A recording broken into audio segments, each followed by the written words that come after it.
Mula sa ating ikaapat na wika, Diyos ko, bakit mo ako pinabayaan? Ating inayahan si Pastor Sunny Duanan. Diyos ko, bakit mo ako pinabayaan? Yan po ang pamagat ng ikaapat na wika ng Panginoon. Ang kapatid, hayaan niyo pong basahin ko po ang Mateo, Kabanata 27,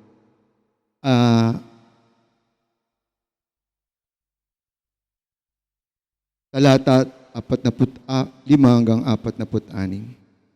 Mula sa tanghaling tapat hanggang sa ikatlo ng hapon ay nagdilim sa buong lupain. Na mag-aalas 3 na ng hapon, sumigaw si Jesus, Eli, Eli, lema sabachthani, na ang ibig sabihin, Diyos ko, bakit mo ako pinabayaan? Ayon po sa aklat ni Marcos, araw ng Biyernes, ika-9 ng umaga, yan po yung oras na pinapako ang ating Panginoong Hesus doon sa lugar ng Golgotha. Just imagine po, no? 9 ng umaga, nang binanggit niya ang katagang, Diyos ko, bakit mo ako pinabayaan? Alas 3 na po ng hapon. So, just imagine na almost 6 hours nakabayubay doon sa krus ang ating Panginoon. Sa gitna ng kadiliman, bumalot sa buong lupain, sa oras ng matinding paghihirap at pagdurusa, sumigaw ang Panginoong Hesus ng isang panalangin na puno ng lalim at misteryo. Diyos ko, bakit mo ako pinabayaan? Ito marahil ang isa sa pinakamabigat at pinakamasakit na pahayag mula sa krus. Sa unang tingin, tila ay sigaw ng kawalan ng pag-asa. Ngunit kung ating pong uunawain ng malalim, ito ay nagpapakita ng isang dakilang katotohanan tungkol po sa pag-ibig at plano ng Diyos. Ang salitang ito ng ating Panginoon ay hindi basta-bastang salita. Ito ay direktang sipi mula sa awit Kabanata 22. Isang awit ni Haring David nagsisimula sa pagdaing, ngunit nagtatapos naman sa tagumpay at pagtitiwala sa Diyos. Ibig sabihin, kahit sa gitna ng kanyang pagdurusa, si Jesus ay nakakapit pa rin sa salita o si Haring David ay nakakapit pa rin sa salita ng Panginoon. Hindi siya nawala ng pananampalataya, sa halip, ipinapakita niya ang kanyang karanasan ay bahagi ng katuparan ng kasulatan. Ngunit bakit niya nasabi ang salitang ito? Ano nangyayari sa sandaling iyon sa krus? Si Jesus ay hindi lamang pisikal na naghihirap, dala niya ang bigat ng kasalanan ng buong sangkatauhan. Kasalanan ng bawat tao, especially kasalanan ko, kasalanan nating lahat, ang dala-dala ng ating Panginoon. Ang banal na aklat ng Diyos ay naging handog para sa kasalanan. At sa sandaling iyon, naranasan niya ang paghihiwalay. Hindi dahil siya'y nagkasala, kundi dahil pinasan niya ang ating mga kasalanan. Ang kabanalan ng Diyos ay hindi maaring makisama sa kasalanan. Kaya sa isang misteryong paraan, si Jesus ay nakaranas po ng pag-iisa. Ito ang lalim ng kanyang sakripisyo. Hindi lamang siya nasaktan sa katawan, nasaktan din siya sa kanyang espiritu. Ang sigaw na bakit mo ako pinabayaan ay nagpapakita kung gaano kabigat ang kabayaran ng ating mga kasalanan. Hindi po ito biro, hindi ito maliit na bagay. Ang kasalanan ay dudulot ng paghihiwalay sa Diyos At si Jesus ang tumanggap ng paghihiwalay na iyon para sa atin. Mga kapatid, sa ating buong buhay, may pagkakataon ding parang ganito yung ating nararamdaman. May mga panahon po tayong nagtatanong sa Panginoon, hindi po masamang magtanong sa Panginoon. Maraming karakter po sa Biblia. Ang ganitong kalagayan, nagtatanong sila, Lord, bakit? Minsan, tinanong ni Haling David, how long, O Lord, this will come to last? Hindi po masama magtanong sa Panginoon, Panginoon, nasaan ka? Bakit parang iniwan mo ako?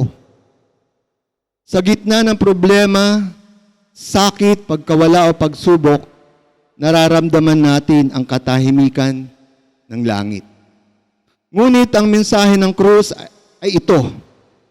Kahit pakiramdam mo ay iniiwan ka o iniwan ka, hindi ka talaga pinabayaan ng Diyos. Ang pagkakaiba po natin sa ating Panginoon, siya ay tunay na nakaranas ng paghihiwalay upang tayo ay hindi na kailanman mahiwalay sa Diyos. Dahil sa kanyang ginawa, mayroon tayong katiyakan na ang Diyos ay lagi nating kasama. Alam niyo po ba yung kanta na, kasama natin ang Diyos? Di ba? Alam niyo po ba yun? Sa amin po, laging inaawit yun sa kanabotas. Hindi po tayo nag-iisa. Dahil sa kanyang ginawa, mayroon tayong katiyakan na ang Diyos ay kasama natin. Tulad po ng sinasabi ng Hebreo, aklat ng Hebreo, ito po isang pangako ng Panginoon. Ang pangako kailanman po ay kanyang tutuparin. Ang sabi po rito, hindi kita iiwan, hindi kita iiwan, ni pababayaan man. I will not leave you or forsake you, sabi po sa wikang English. Kaya kahit hindi natin siya nararamdaman, siya ay naroon. Kahit hindi natin siya nakikita, siya po ay kumikilos. Ang sigaw ni Jesus ay nagbibigay din sa atin ng pahintulot na maging totoo sa ating nararamdaman. Sabi ko nga po kanina, hindi masamang magtanong sa ating Diyos. Hindi rin po masamang umiyak at magsabi at magtanong, Lord, bakit? Bakit? No? Why, O Lord? Why, O Lord? Ang mahalaga ay kung kanino tayo lalapit. Si Jesus mismo ay sumigaw sa Ama, ibig sabihin sa gitna ng ating pagdududa at sakit, dapat tayong lumapit sa Diyos. Hindi po tayo lumalayo sa presensya ng Panginoon. Sabi ko nga po doon sa kapatiran natin sa Nabotas, may kasabihan po ang matatanda nung araw, hindi po ba, na kapag ang isang tao ay nagigipit, ang sagot nila sa patalim lumalapit. Sabi ko, iniba na, bago na po. Kapag ang isang tao ay nagigipit, kay Kristo lumalapit. Yun na po yung bago. Ngunit hindi nagtatapos sa kwento ng sigaw ng pagdarusa. Kung babasahin natin ang kabuuan po ng awit 22, kabanata 22, makikita natin na ito ay nagtatapos sa tagumpay. Victory. We are all victorious in our Lord Jesus Christ. Amen po ba? Yes, of course. Amen. We are victorious. Tayo po lahat ay magtatagumpay. Sapagkat ang ating Panginoon ay ganito ang kanya naranasan. Ang katagumpayan doon sa krus ng Kalbaryo. May resurrection na darating, may tagumpay na kasunod ng sakit, may liwanag pagkatapos ng kadiliman.